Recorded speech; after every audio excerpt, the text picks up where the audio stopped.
أن رسول الله صلى الله عليه وسلم ولا أن الناس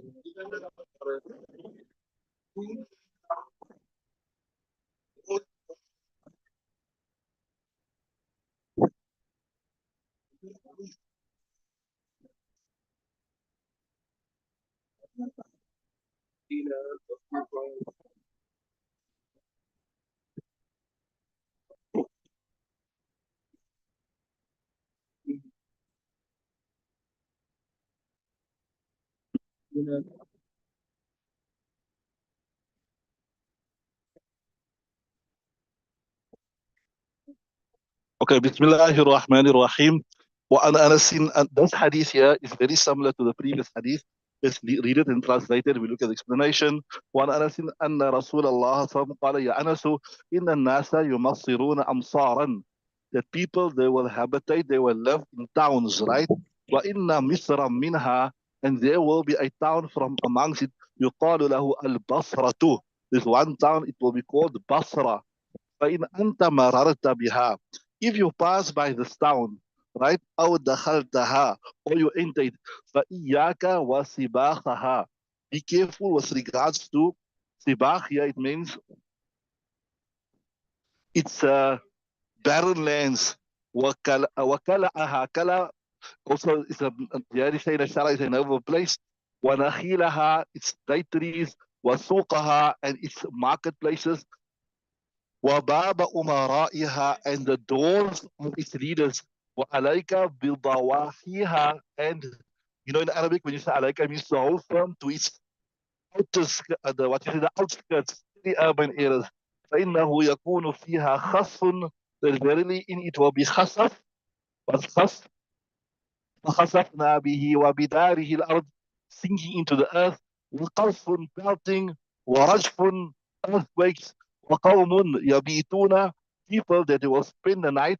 ويصبحون قردة خنازرة, and then they will wake up in the condition that they will be monkeys and khinzir. Right.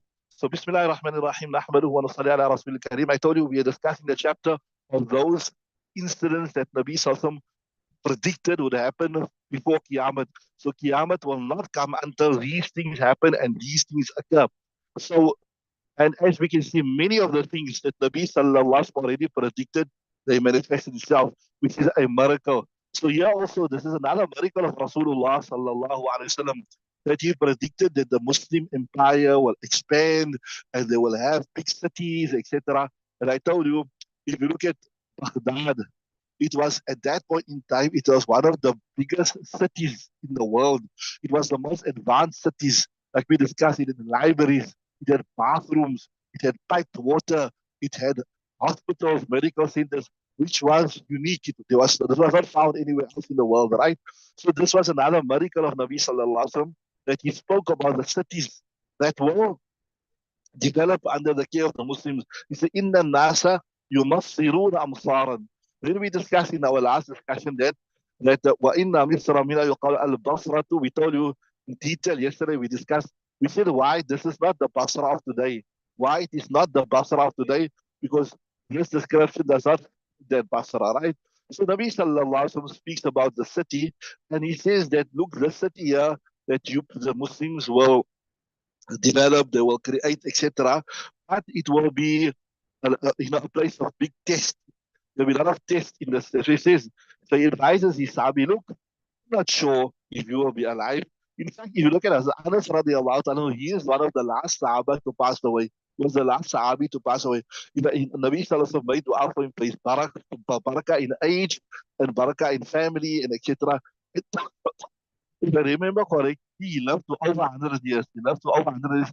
And he had, it's mentioned, I don't know if we've done this, he buried with his own hand up to 90 of his progeny, children, grandchildren. It was a result of, remember, he was the Khadim of Nabi Sallallahu Alaihi Wasallam, was a servant of Nabi Sallallahu Alaihi Wasallam, and Nabi Sallallahu Alaihi Wasallam made special dua for him. Nabi Sallallahu Alaihi Wasallam made special dua for him. So you call al-Basra, I told you, Basra doesn't refer to place in Basra.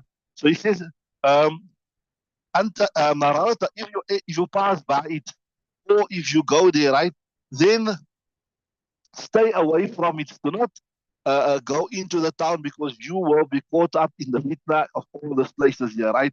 These are places that will be full of fitna. Then he says also, what I said, right?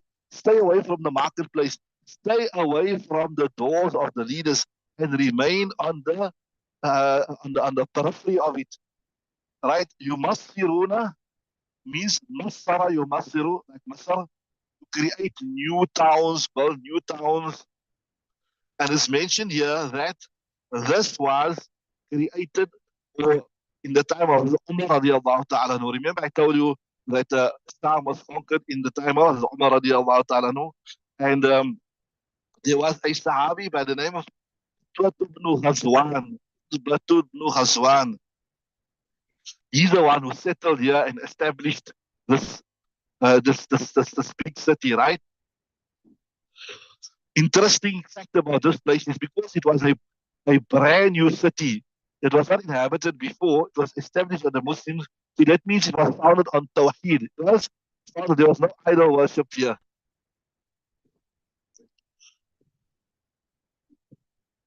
And initially, this was, until recently, it was under the control of the Sunnis. But remember, when Saddam Hussein was removed, this is, I'm speaking, it was maybe 2002, 3. It was Saddam Hussein was dislodged. He was removed by America, and then the Shias took over. So most of Iraq today is under the control of the Shias. Sibaha is a jama of Sibhatun. Refer to like barren lands. Then this word here also, Kala'aha, could refer to maybe the name of the place, or it could be a place where there's trees. Bawahi, this is Ya'i Manqusan, and it is some of Dahiyatun, which refer to the outskirts. Or here I said it could even be a place that was there. But whatever it is, what Nabi Sallallahu Alaihi Wasallam was saying is, in this hadith, see, if you look at there, وَبَابَ أُمَرَائِهَا, and the doors, you know there's a hadith that say, بِئْسَ الْفَقِيرُ بئس الفقير على باب الأمير وبئس الأمير على باب الفقير. You heard this hadith before. How terrible is the poor person that grovels at the door of a rich person. You know, poor person, he always want to benefit from the rich. You want to go, go beg by them, praise them, all that type of thing. وَنِعْمَ الْأَمِيرُ فِي بَابِ الْفَقِيرِ. And how honorable is the rich person that goes to the poor person. In other words, you befriend a poor person that tries to befriend rich people. Poor person that befriends a rich person to benefit from him. He's a rich person, he's an affluent person. I can benefit from him. I can get something from him. I can enjoy the perks and benefits. So he is after the benefits of a rich person. So how terrible is that person? The hadith says, وَنِعْمَ الْأَمِيرُ عَلَى بَابِ الْفَقِيرِ. But how beautiful, how wonderful is that rich person that goes to the poor person to benefit him. So you know that this person is poor, this person is in need. So instead of that person that come to you to say, look, I need assistance, you go to him and you help him in a quiet manner without disgracing him. Right? So this is wababa umara'iha. At that point in time, remember the Muslim empire was very, very fast. And there was a lot of riches, and there was a lot of treasures. So many people would carry favor with the rulers to get benefits. And this is, in fact, there are many hadiths speak about what we term as the court ulama. The court ulama, that you will sing the same tune as your rulers so that you can benefit, you can get the perks, you can get the benefits from the government. So even though the government is doing something wrong, your rulers, they are doing something wrong. They are abusing the people, or they are distorting the deen, but you will not say a word against him. Why? Because for fear, loss of perks. Yeah, so that's what we term is say court ulama. In English word, you say court ulama. You're not the ulama. Like how they say it nowadays. What do you say? What do you say? What you say, scholars for dollars, scholars for dollars. So you are afraid to speak the truth because you're afraid that you don't want to lose favor with your rulers. Many of the Muslim countries today, you cannot speak the truth. You cannot speak the truth, no matter what is happening there. Rave concerts, nudity, reintroduction of idol worship, alcohol, but people can't say anything. If they say anything, they get imprisoned immediately. They get imprisoned. I mean, so what I'm saying is, when you associate too much with the ruling class, when you associate too much with the rich people, you're going to be compromised. If you're eating this man's food, if you're eating, you're getting benefits, you're driving that rich man's car, how are you going to speak against him when he does something wrong? How are you going to speak out against him? So, like how we say, you are captured, you are compromised. But if you live a simple life, you live a simple life, and you're not in need of the luxury of the dunya, so you can speak your mind, you can speak the truth, you can speak your mind, you can speak the truth because you got nothing, you got no fear of loss. But you fear now if I speak, I'm gonna lose this. So وَبَابَ أُمَرَائِهَا, so the doors of the rich people. So here, this is a miracle of Nabi Sallallahu Alaihi Wasallam foretold that there will come these big cities where people will be, you have court ulama and people will be compromised. Ulama will be compromised. They will be captured. They won't be able to speak the truth. They will be in the pockets of the leaders.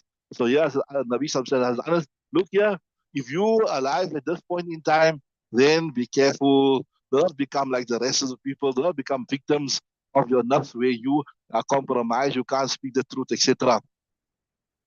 I told you, right? So, so stay away from the from the glitz and the glamour of the big cities. Rather, remain aloof where you can practice upon your deen. And if you look at it, mashallah, we discussed. See the people of Medina, etc. They were simple people, right? Nabi Sallallahu told them something, they accepted it, right? But now these were big cities where you had philosophers and they wanted to rationally understand everything and things didn't make sense to them. That is why you see most of the deviant groups, they started in these areas.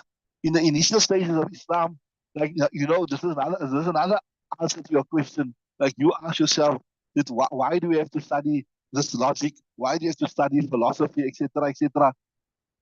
Medina was an agrarian society. People were simple. They lived off the land, etc. There was no need for, deep discussions. Told him Allah, but Allah Ta'ala is one, Allah Ta'ala, etc. People accepted it. But now when Islam started spreading the different areas, people came with a lot of baggage. Became those Zoroastrians. They got their own ideas. Now all this different stuff started creeping into the deen. So now you have to develop arguments to counter them. You need to convince them logically and all that type of thing. So that is how there was a need now to expand, to develop different sciences and all that type. As long as deen was in Medina, it was simple. People accepted, they practiced finishing class. But now when the deen spread to the different parts of we had different ways of doing business. We had different ways of doing business. It wasn't the simple business methods of Medina to Munawwara.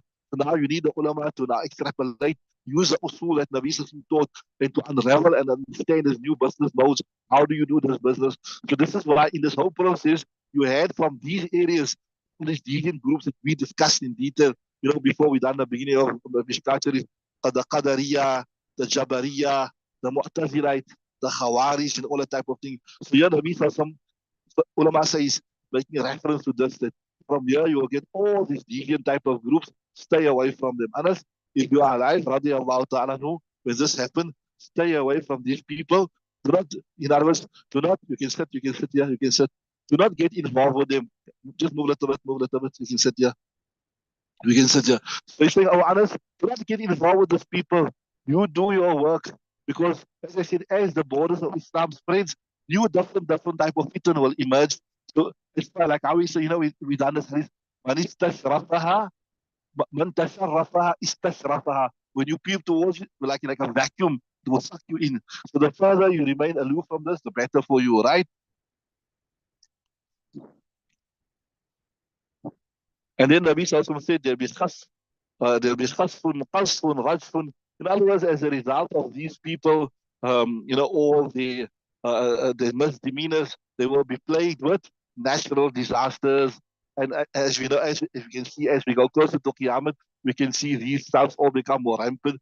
Then, وَقَوْمٌ يَبِيتُونَ يُصْبِحْنَ قِرَدَةً وَخَنَازِرًا. This is termed as mas is or disfigurement.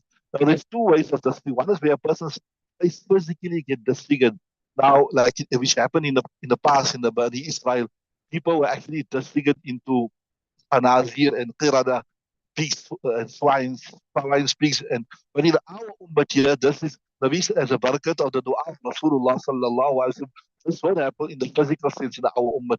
The reason made dua for this. So here we'll take it in a figurative sense that people might be, they are in human form, but they have these characteristics and the traits, like normally a khinzir is known for his greed. He's known for his greed, and then you get a monkey which is known for his foolishness and so forth. So this will take it in the figurative sense of the word, right? Read the next hadith. انطلقنا حاجين إذا رجل قال لنا إلى جنبكم قرية قالوا لها الجلة قال في منزل أو أربعين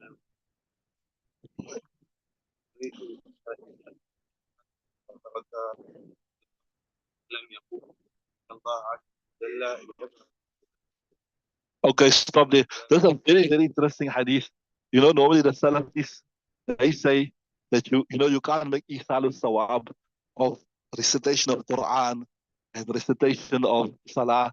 They say you can only make ihsal sawab of a'mali badaniya, not a'mali أعمال مالية not أعمال بدنية. But okay, let's look at it.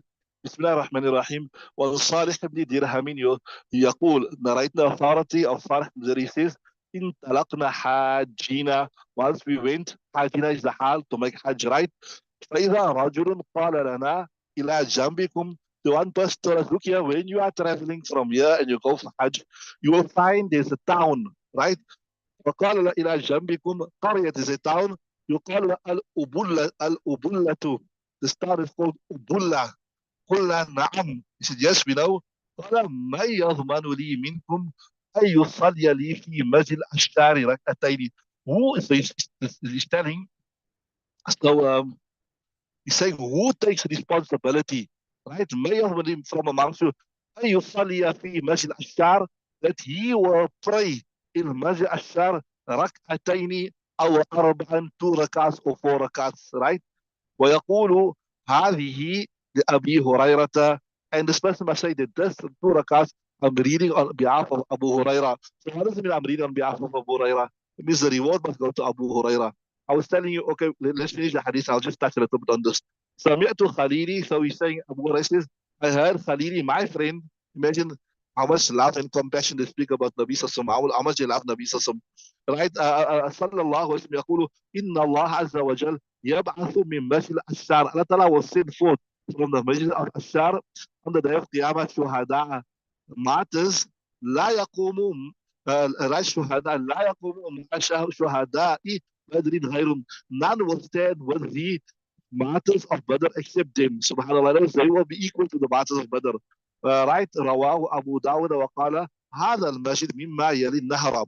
So Abu Dawud said this masjid, it is close to the river. وسنذكر حديث أبي الدرداء. We'll also mention the hadith of الدرداء. إن فسطاط المسلمين في باب ذكر اليمن. With regard in this hadith, we speak about the group of the Muslims in the chapter of the mention of Yemen and Sham, inshallah. So what he's saying here later on, there are going to be a hadith that speak about the virtue of Sham and Yemen. We'll have a bit more detail of that at a later stage, but suffice with that. So okay, so yeah. Nabi sallallahu alayhi wasallam, the relevance of this hadith with this chapter is the prediction of Nabi sallallahu. He spoke about the shuhada that will come from this area, the brave people, and then Nabi sallallahu alayhi wasallam, yeah, that's the relevance, right? So before we come to that, remember, I just want to go back a little bit here. Remember, a'mal is of 2 types, right? One is a'mal where you spend wealth. And this is called a'mal maliya. Like you give charity, you pay zakat, you pay sadaqatul fitr, you give some money to a poor person, etc. Right? Then you get amal, which is done with your body, only your body, like you read salat, you fast, you recite Quran, you make zikr, you recite Durud Sharif. So this you get one is the amal of your body, and one is amal of your wealth. Right. Now, you get the question of Ithal Sawab. Ithal Sawab means you perform some good deed and you send the reward of that to a living person or a dead person. If your father, your grandfather, somebody passed away, now you want to send the reward to them. Now you want to send your reward to them, that reward. So according to what, when we say Jamhur, we mean the greater majority of the ulama, they say it is permissible to make Ithal Sawab Amali Maliya and Amali Badaniya. Are you with me? So you can even recite a page of the Quran or a verse of the Quran, a surah of the Quran. You can recite two rakat salah. You can make a hajj and you can say Allah Ta'ala convey this reward to my deceased father, grandfather, etc. So that's Isal Sawab Amali Madaniya. Now, that's a separate subject altogether. But the reason why I'm touching upon this here, I told you the Salafis, the Wahhabis, they say you can, oh, they don't believe that you can recite Quran, make dhikr, and then send the reward to the deceased. They say you can only make Isal Sawab of like when you give some charity or something like that. So the reason why I'm touching upon this, see, here's a proof. See, um, that Abu Huraira asked these people, look here, you're going to pass this Masjid Ashar. And this is a special masjid. Great shuhada will come from this masjid. In other words, close to Qiyamah, remember we're going to discuss this here. This is going to be a hot spot in latter time. It's going to be a hot spot. I told you there's a lot of battles are going to take place here. But this is a very blessed place where many shuhada will come from. I want you to read two rakats salah and say this reward must come to me. See there.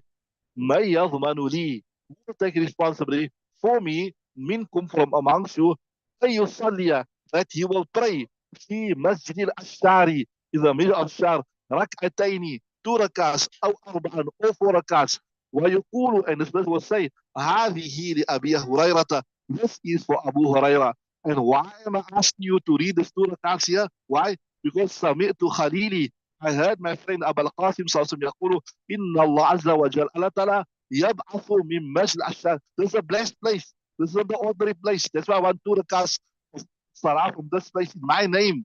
Right? From يوم القيامة شهداء. Such martyrs will come from this place. It will die in the defense of deen. Right? لا يقوم مع شهداء بدر غيرهم. Nobody will be equal. Nobody will be with the Shuhada of Badr besides these people here. So in other words, uh, they will be equal to the Shuhada of Badr, right? So yeah, this وعن صالح بن درهم يقول انطلقنا حاجين, right? So this is a tabi was saying that we were going to Hajj and then we were requested by Abu Huraira, right? So he was a tabi, and then this part here of the hadith which says فإذا رجل قال لنا إلى جنبكم, a person says, look here, when you go, you're going to see this masjid and read two rakats. I want two rakats from this masjid because I heard a special virtue from this area from our beloved Nabi sallallahu alayhi wasallam, right? So that person is Abu Huraira. So ila jambikum, there will be a masjid on when you're traveling, going towards Hajj on your side, and this is Ubulla. Here it says this is a famous town that is in Iraq, uh, which is close to Basra. Then Masjid al-Ashar is the name of the masjid, which is in Ubulla. So, so he's mentioned till today, people still come to this masjid to read Salah because to gain barakat, tabarruk bi athar salihin. So here the author saying, reading Salah in best place. This is not, the virtue of this is not hidden. So from this we learn that to request somebody to do this ibadat for me, you're going for Umrah, will you be so kind? Perform one Umrah for me. If you can't perform an Umrah for me, at least make one tawaf, 7 for me, or even read 2 rakats in the haram for me. See there? If you can do this for Masjid Ashar, in Ubullah, why can't you do it in the Haram, right?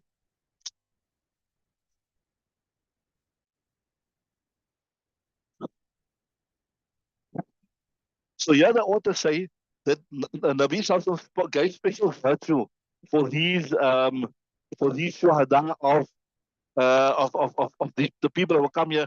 It could be that this is from the previous ummah.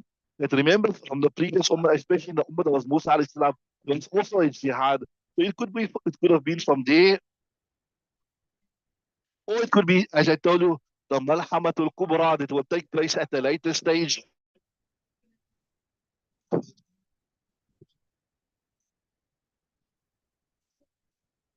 It could be the Shuhada will be from this ummah, and they will be equal in status to the Shuhada of Badr.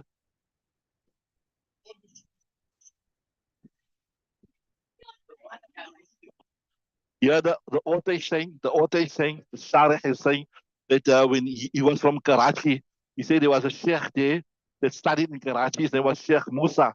And he was saying that this person, he lives from in the same area in Iraq, which is one of the Iraq. So, and he says people till today come to this masjid, Ashar to read Salah, etc. So it's still there. Maybe one day you will see it, inshallah. They read the next hadith. Is it the next one?